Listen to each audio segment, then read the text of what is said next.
The typical response to that is, yes, that made sense to me.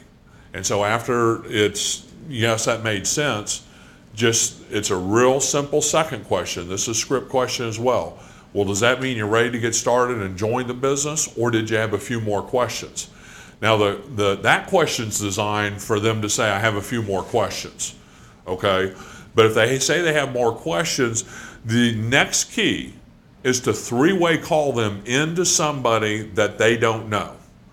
You know, that's somebody in your upline that has a vested interest in that person's success. By that person getting into the business, they're going to make some money. And so the three-way call is going to go something like this. You're going to say, well, I have a few more questions. And then they're going to ask you the first question. You know, I didn't quite understand what the exact savings would be here in Texas, you know, for my area, or whatever the question is. Doesn't matter what the question is. You're going to say, you know, John, that's a great question. Okay, that's a fantastic question. What I want to do is I want to get such and such on the phone. So whoever you're going to try to get on the phone, you're going to say, I'm going to try to get Bob on the phone. Let me tell you a little bit about Bob. Bob is in this business to help us. He's been involved in the business for a few months. He knows an awful lot about it. He's making some really good money with the business. You know, he was a mortgage broker. So you're gonna before you get Bob on the phone, you're gonna tell him a little bit of the background of Bob. And then you're gonna three-way your prospect, John, into Bob. And then what happens is that you're going to say, hey, Bob, I got John on the, hey, this is Brian. I got John on the phone. John just finished looking at the videos. He's real excited about the business. He said he had a few questions before he wanted to get started, so I thought I'd call you since you've been in the business longer and get you to answer the questions.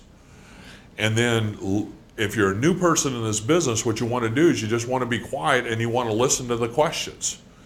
Now, I want to go back to the psychology of this three-way call. The psychology of the three-way call is this, is the reason you want to put that person onto the phone with somebody that they don't know is because that person has a relatedness to you. So you and John work together at the post office or whatever it may be.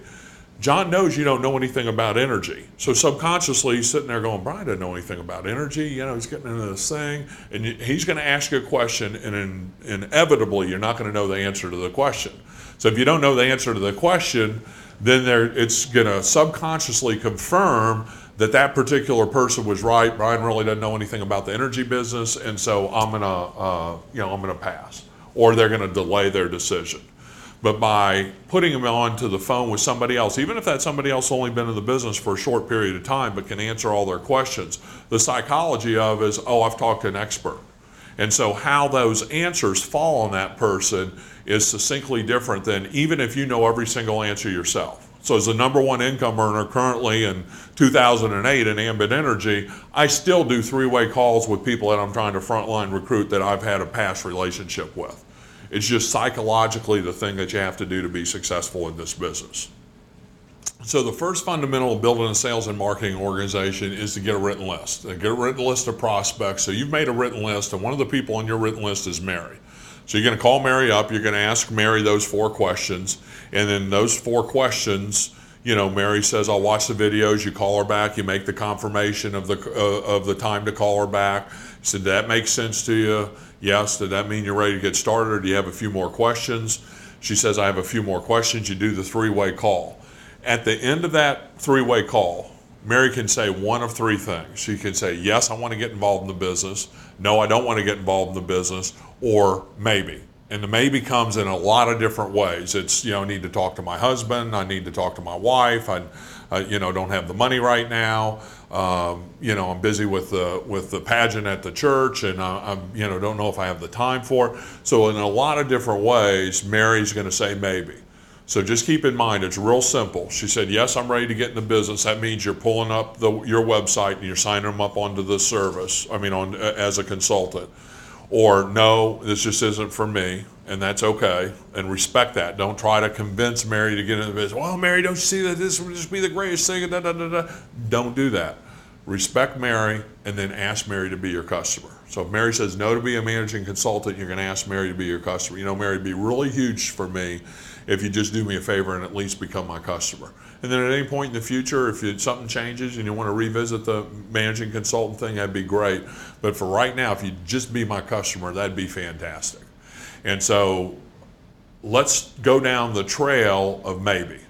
Because what I can tell you is on your first level, 10%, and this is just a broad brush, but about 10% are going to say yes, 10% are going to say maybe, and about 10% are going to say yes, 10% are going to say no, and about 80% are going to say maybe. So we already know that the probability is they're going to say maybe. Well, this is a critical thing that most people don't get intuitively when they get into the business. What they do is they say, okay, well, Mary, talk to your husband, and what would be a good time for me to call you back? Or they might say, well, look, Mary, why don't you see if you can bring your husband to the business presentation at the such and such hotel on such and such a date? Which that's not a bad thing to do, okay? But they're going to start going down the trail of buying into Mary's maybe, okay? This is what you want to do. You want Mary to either be a yes or a no, because you don't want to spend a whole lot of time chasing all these maybes. I mean, if you talk to 100 people and 80 of them are going to be maybe, then you're going to get just caught up in what I call the valley of death, that vortex. That's just all the people that are not ever going to tell you no to the business, but they're never going to get in your business either. So we want to eliminate that up front. We don't want to spend any time with somebody that's not interested.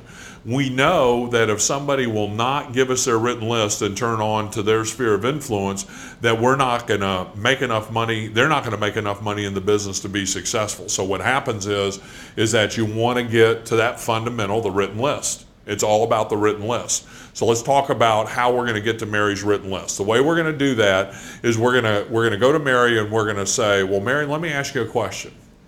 And the words to this aren't important, but typically we're going to appeal to the fact that people are busy and that she's lazy. And what you're going to say to Mary is you're going to say something like this: Mary, if I did most of the work, okay, would it be worth 5 to 7 additional hours of your time without taking your credit card out or your checkbook out? Would it be worth additional 5 to 7 hours of your time to see if this business could work for you? Because wouldn't you agree, Mary, that if we went and talked to 15 or 20 people, and don't use a low number there, don't use 2 or 3 people. If we went and talked to 10 or 15 people, Mary, and out of those 10 or 15 people, we had a couple that said, yes, they want to get involved as a managing consultant with Ambit Energy. Don't you agree that that would be something that you'd want to probably get involved with? I mean, at that point, Ambit would be a go, and they'll say yes. Conversely, Mary, wouldn't you agree that if we talked to 15 people for you, and every single one of them said no, that Ambit Energy is probably something you shouldn't do, and you could just start out by being my customer? And they'll say yes to that. So then we're going right to the fundamental, right to the fundamental. Well, who's the first person you thought of that might want to save some money by being your customer or make some money by being a managing consultant? So we're going right to the fundamental, right to the layup, and that's the written list. So the most important asset that Mary has is Mary's written list, Mary's sphere of influence. Because again, whether you're Donald Trump or somebody holding up a sign on the side of the road, you only know so many people. And instantly, we're going to know whether Mary is going to be successful or not in this business, because Mary a lot of times will say, well, yeah, I'd do that. Well, great, let's make a written list of people that you know right now. Well, I really have to think about that. I'm not really sure. Then just stop the conversation right there and say, hey, look, Mary, the way this works is we want to make you successful. We want to help you get your first promotion, as you saw in the business presentation. That's going to require us getting 6 people involved in your business, 2 of which you've referred. So we need to make that written list, and we need to start to see if we can make that happen for you, because getting promoted gives you a 55% pay increase. Well, it's kind of like I said, I guess I want to talk to my husband. Hey, I totally understand. Look, Mary, the first thing we would do in this 5 to 7 hours is make that written list, and I would help you by calling people with you and supporting you in that. And like I said, I'd do the majority of the work. I'd meet them at the meetings if you couldn't make it, etc. So let's do this. Why don't you go ahead and become my customer? So now you're going to default to the customer thing. Why don't you go ahead and become my customer? And at some point in the future, if you find that you have the time and the interest, then at that point, what we'll do is we'll start to make the written list, and we'll start to work your business at that point. And they'll say fine. They're so relieved. They didn't want to tell you no, but they were a no. I mean, if they're not going to open up their written list, what's the chance of them being successful? Slim and none.